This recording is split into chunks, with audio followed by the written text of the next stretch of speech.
right, New York Giants Sports Talk Entertainment. Why don't you run it back a little bit old school? Because you want to know why? It was time for the Giants 53-man roster.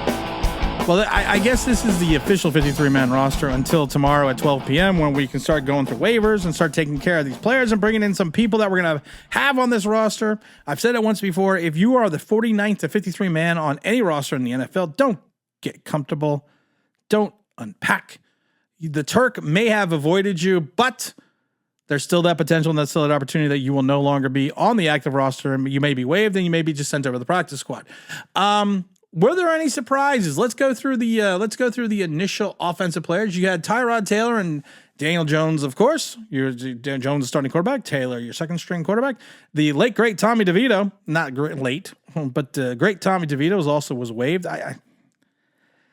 I saw people on Twitter like, well, we need to keep DeVito over Tyrod Taylor. I call that the Madden effect. DeVito was going to clear waivers, and he's going to come back to the Giants. He's going to be on the practice squad. Was kind of surprised that you had Barkley, Breida, Gray, and Brightwell. You figure Brightwell made the team because of the Bryce Ford Wheaton injury. And again, if I was Brightwell, I wouldn't get too comfortable. You also have Slayton. You got Hyatt, of course. You got Isaiah. You got Sterling Shepard. You got Paris Campbell and Wan'Dale Robinson. I think your wide receiving core is pretty well set. The dangerous David Sills finally got moved on from. Cole Beasley, who's still nursing an injury, has been waived. The rumor is that he is going to come back to the practice squad. Not holding my breath on that one. Tight ends, you got Waller, you got Bellinger, and you got Lawrence Cager, which I think is the right move. I liked Cager a lot in camp. I think he was the right guy to come in for that. You got Thomas and old Matt from Connecticut as your left tackles.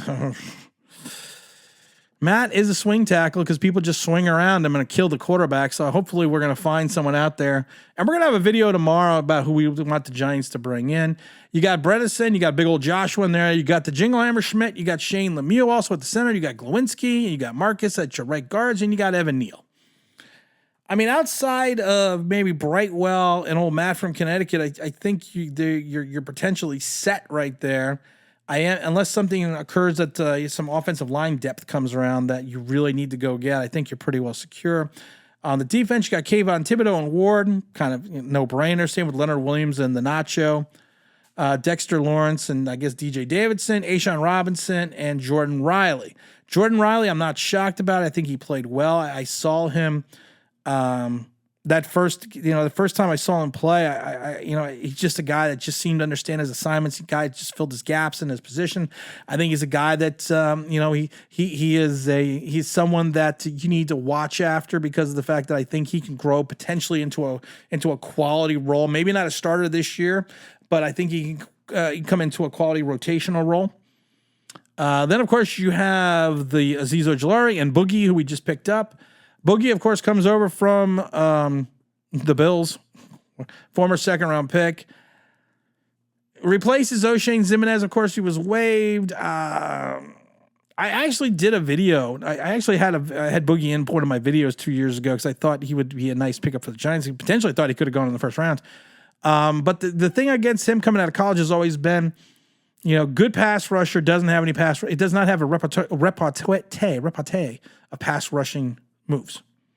And I don't think he's developed any in the last 2 years. That's why we were able to move on from him by swapping some picks because he was going to get waived. So we have to kind of wait and see what happens with the Boogie. You got Okereke, Coughlin, and Cam Brown. Cam Brown, to me, is just going to be a special teamer. I think he really needs to, keep his bags packed because he could potentially be gone. Carter Coughlin, I think he showed a little bit more in the last preseason game. And I think they're still going to hold off on seeing what they can get out of Carter Coughlin. You got McFadden, Isaiah Simmons. Darren Beavers got waived. I'm not shocked by that. I know I'm probably one of the few people that didn't think he was going to make this team, but I'm not shocked by him getting waived. I don't think he effectively came back for his injury. He will probably be on the practice squad, and like I said, these guys on the practice squad are probably going to positionally come back when needed for the Giants against whom their opponent is. It's going to be almost like I think 49 to 53 is going to be on like a rotational basis again for the Giants. Isaiah Simmons, of course, being Steve. You got Banks and Flott. You got Trey Hawkins, Dory Jackson, and Holmes. Holmes, of course, is on the team because of the fact that he took that pay cut. You got Xavier McKinney. You got old Bobby you got Bobby making this team as a free safety. I don't understand that, but that's okay. You got Nick McLeod. You got Pinnock. You got Belton, and you got Owens. I thought Owens coming in was going to be a guy that would make this roster and kind of be a surprise guy. And I don't think he's a surprise, but he did make the roster. I'm very excited for him as well. But like I said, you cannot get comfortable as this 53-man roster is set. It doesn't mean this is what it's going to be, because once noon comes around tomorrow, a lot of changes are going to be made. I can see guys positionally being moved out into the practice squad or just waived entirely. So we got to kind of wait and see. But right now, these are your Giants 53 for at the moment. We're going to have a lot of fun stuff going on. I just did a live stream, so make sure you go on and view that as well. And let's just hope that, like I said, tomorrow's gonna be an exciting day. I can't wait to do a bunch of videos tomorrow and a bunch of videos coming up in the week. We have the live stream coming up on Sunday with R0B, Sunday Giant, like we do every Sunday. We also gonna have a good time at that Cowboys game coming up in 2 weeks. So hopefully everyone's gonna make it out to there. And again, this is Tim. This is New York Giants Straight Talk Online Big Blue. Don't forget to like, don't forget to subscribe, don't forget to ring that bell if you want to know why. That'd be awesome.